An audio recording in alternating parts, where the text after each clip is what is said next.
¿Usted cree que si se confirma en Cámara lo de Bonadío, que hay que concederle el desafuero que pueda pedir? Doctor Menem, buenas noches. Buenas noches. Vea, el desafuero es una prerrogativa que tienen los legisladores, no solo en Argentina, sino en casi todo el mundo, que es una prerrogativa que no es propia de los legisladores, sino que hace la función que ellos cumplen. Es decir, porque nuestra Constitución no admite los fueros personales. Está establecido ¿por qué? Para evitar que por ahí el Ejecutivo, en fin, el judicial, puedan atentar contra la integración de alguna de las cámaras, como ocurrió en tiempos A. Por eso, desde un fallo de la Corte de la época de Noroño, 1873, un caso Noroño de Santa Fe, la Corte estableció que cuando un legislador está sometido a un proceso, el juez debe seguir con la causa, ¿no?, pese a que tenga fuero, hasta su culminación, es decir, hasta la condena. Bueno, ¿qué pasó?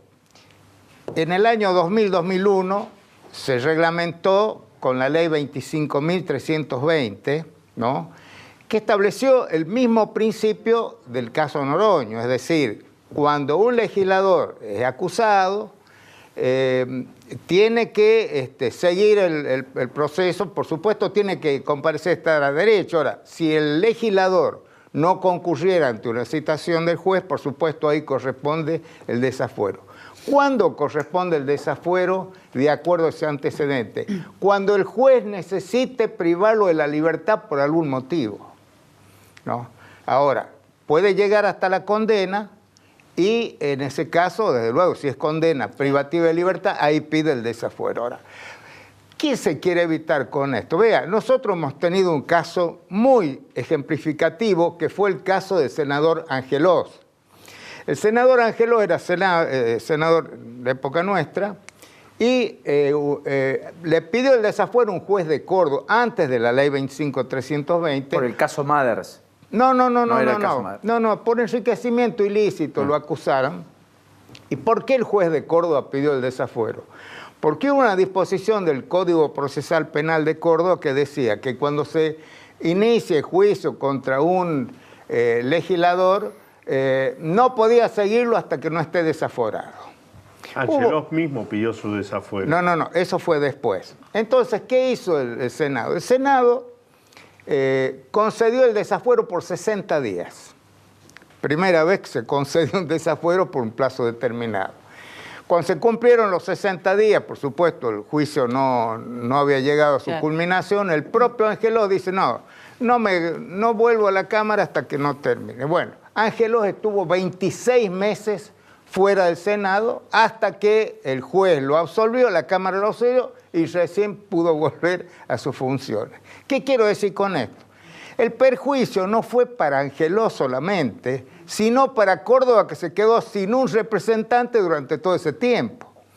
Es decir, este es el sistema que trata de preservar. ¿Y por qué no lo puede reemplazar el suplente? ¿O por qué no lo puede reemplazar un suplente? Bueno, eso el reglamento de diputados admite que puede ir un suplente. De hecho, por debido hay un suplente, ¿no es cierto? Claro, pero que creo que es pero en el caso del Senado, no, el reglamento del Senado no lo permite. Entonces, ¿qué quiero agregar a esto?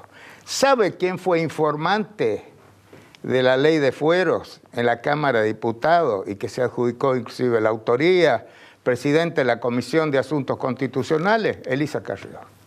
Ella fue la que informó y defendió esta ley 25.320, que ahora algunos le critican, porque ¿qué pasa si ocurre lo mismo que con Angelós? Y la declaran absuelta. Claro, supóngase digamos, que la declaren absuelta. Y mientras tanto, la provincia se quedó sin un representante Y bueno, y el legislador sufrió esos perjuicios. Bueno, pero piense... Ahora acá hay mucha gente, Paulino, inclusive colegas suyos, que no se han tomado el trabajo ni de ver los antecedentes, ni la ley, y hablan cualquier barbaridad. Bueno, entonces yo creo que en esto tenemos que ser, más allá de las simpatías o antipatías políticas. No, claro, la ley no reconoce eso. Claro, hay que aplicar la ley. Doctor Menem, ¿por qué es un fallo justo lo que la inmensa mayoría entendió que era injusto? Respecto a su hermano Sí. Bueno, y la consideración de Cámara de la semana pasada. Yo lo expliqué en varios lugares. Lamentablemente, cuando usted dice la inmensa mayoría de gente que está desinformada, inclusive colegas suyos, que hablan barbaridades, no conocen la causa. Está bien que no la conozcan porque son 73.000 fojas y 300 cuerpos, pero por lo menos la podrían haber seguido. Está bien, las sentencias son 300 fojas, es larga, pero la podrían por lo menos haber hecho un resumen. Y hablan estupideces. Por ejemplo, un periodista muy conocido dice, Menem fue condenado en todas las instancias. Mentira. Es mentira, sí. El tribunal oral Lo absolvió. lo absolvió Acá lo dijimos, en 2011. en el 2011, después de 3 años de juicio. Sí. Durante 3 años se estuvieron recibiendo testigos, peritos, 374 testigos. Las audiencias se hacían nada más que 2 días por semana. O sea, duró 3 años. Bueno, pero ese tribunal, que es el que recibió la prueba directamente, que el que escuchó a los testigos, el juez se da cuenta cuando un testigo, digamos, no dice la verdad, en fin. Bueno, lo absolvió. Apela el fiscal y el Tribunal de Casación, que es el principal culpable de todo lo que pasó, ¿no? Un tribunal armado a tal efecto, directamente condenó. Lo condena. Cuando no tenía facultades para condenar. Él, si no estaba de acuerdo con la absolución, tendría que haber reenviado a otro tribunal. Pero ¿qué hace la casación? La casación condena y como no puede imponer la pena, se lo manda al tribunal que absolvió para que imponga la pena. Un absurdo, una burrada total. Bueno, eso llevó 3 o 4 años más. Y bueno, por eso cuando llega a la Corte dice, se violó el principio además de la doble instancia. ¿Qué quiere decir este principio? Que está en la Convención Americana de Derechos Humanos, está en el Pacto Internacional de los Derechos Civiles y Políticos. Es un derecho, una garantía procesal que tiene todo imputado de que cuando hay una condena pueda ser revisado en una segunda instancia.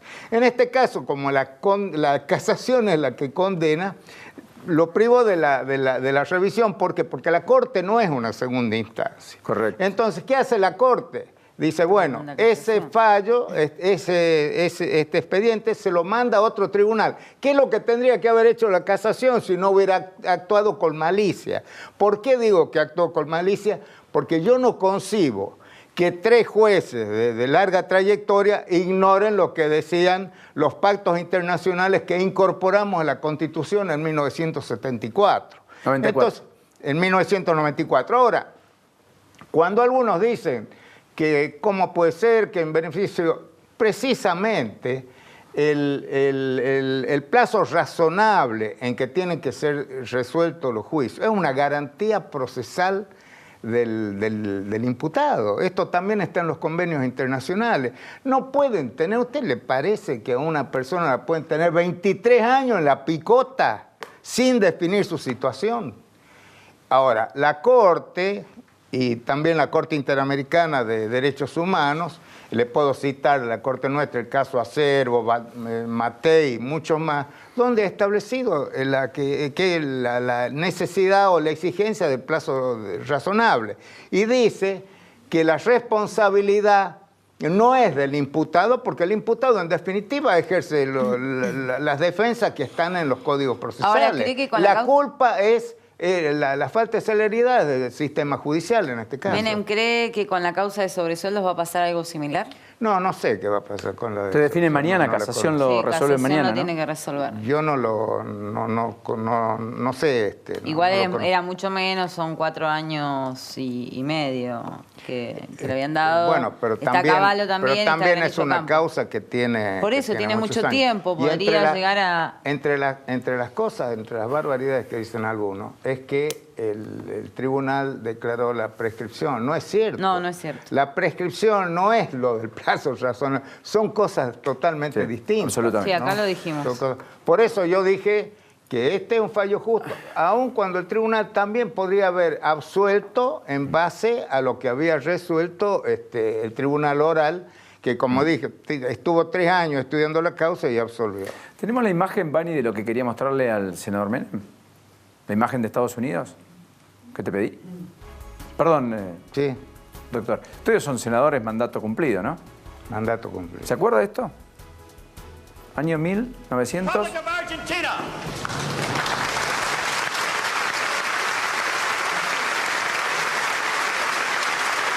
En el marco de un acuerdo con el Fondo Monetario Internacional, esto es el Congreso norteamericano. Yo creo que eso fue cuando en la visita de Estado que hizo Sí. el Congreso norteamericano, que me acuerdo que estaba entre otros Edward Kennedy. Correcto. Que estaba ahí. Sí, fue un acto realmente, muy pocos presidentes los reciben de la forma que los reciben en una asamblea legislativa, ¿no? Yo le cuento una anécdota. En el año 1974, siendo Carlos gobernador de La Rioja, vino a La Rioja Edward Kennedy e hizo una visita no oficial, pero estuvo. Y Carlos Menem lo invitó a una cena en la residencia, muy informal, también estaba después. A la hora de los brindis, Edward Kennedy dijo, brindo por el futuro presidente de la República Argentina. Año 1974. Las cosas que pasaron después, que lo destituye el gobierno militar, 6 años de prisión, todo vuelve a la política y se cumple el vaticinio de Edward Kennedy, año 1974, enero del 74. Ardía La Rioja con el calor que hacía, y la verdad que fue una cosa muy emotiva, ¿no? Gracias por este ratito. Gracias a usted por invitarme, Paulino. Muy Como siempre, un agradable gusto. su programa. Como siempre, un gusto.